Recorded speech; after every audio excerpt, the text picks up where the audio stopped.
Welcome to the section of the course on quotation marks. Now, quotation marks, also known as quote marks, speech marks, or inverted commas, usually come in pairs and they have a variety of uses, but their primary use is to set off direct speech. That's why you'll see them a lot in your daily newspaper. Politicians, celebrities, witnesses to crimes, all will have their words presented in quotes or inverted commas. So here are some guidelines for punctuating your quotes correctly. First of all, only use quotation marks to enclose the actual direct speech of the person you're quoting. For example, Caesar famously said that he came, he saw, he conquered would be wrong because this is reported speech. Caesar obviously didn't talk about himself in the third person, calling himself he. The correct way to present this quote would be, Caesar famously said, I came, I saw, I conquered. Also, pay attention to the other punctuation around the quote. Notice how in this example I introduce the quote with a colon. How you introduce your quote depends on, you guessed it, what style guide you're using. Some publications prefer to use a comma where the colon is here. The UK newspaper The Guardian is adamant that in its publication colons rather than commas should be used, and their justification is that we are writing a newspaper, not a novel. On the other hand, R.L. Trask in the Penguin Guide to Punctuation rails against this type of use of the colon, saying it is, and I quote, completely pointless. So, as ever, it's a question of taste and you should check your style guide. In the Caesar quotation we've just looked at, we introduce Caesar before the quote, but you may want to introduce the speaker of the quote in the middle of the quote or at the end.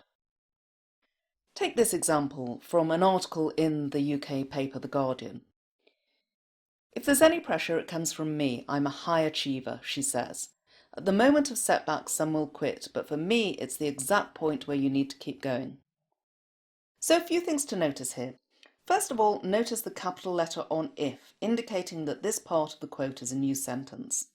Notice too the comma before she says, specifically its position inside the closing inverted commas, even though the comma itself isn't part of the quotation. This sentence ends with the full stop after she says, and then the second half of the quote opens with a new sentence. Notice again how all the punctuation in this second half of the quote is also placed inside the quotation marks, including that final full stop or period. This approach to punctuation is conventional in US publications too, as in this example from the New York Times. The beginning was crazy, Rudd 49 said via satellite phone from his camp Monday night. The weight was so heavy I've never pulled anywhere near that before and I'm not getting any younger. Notice again the comma inside the first part of the quote, even though perhaps logically it doesn't belong there. That first sentence ends with a full stop or period after the reference to Rudd, and again the final full stop or period at the end of the quote is placed inside the quotation marks. Not all writers agree with this approach though.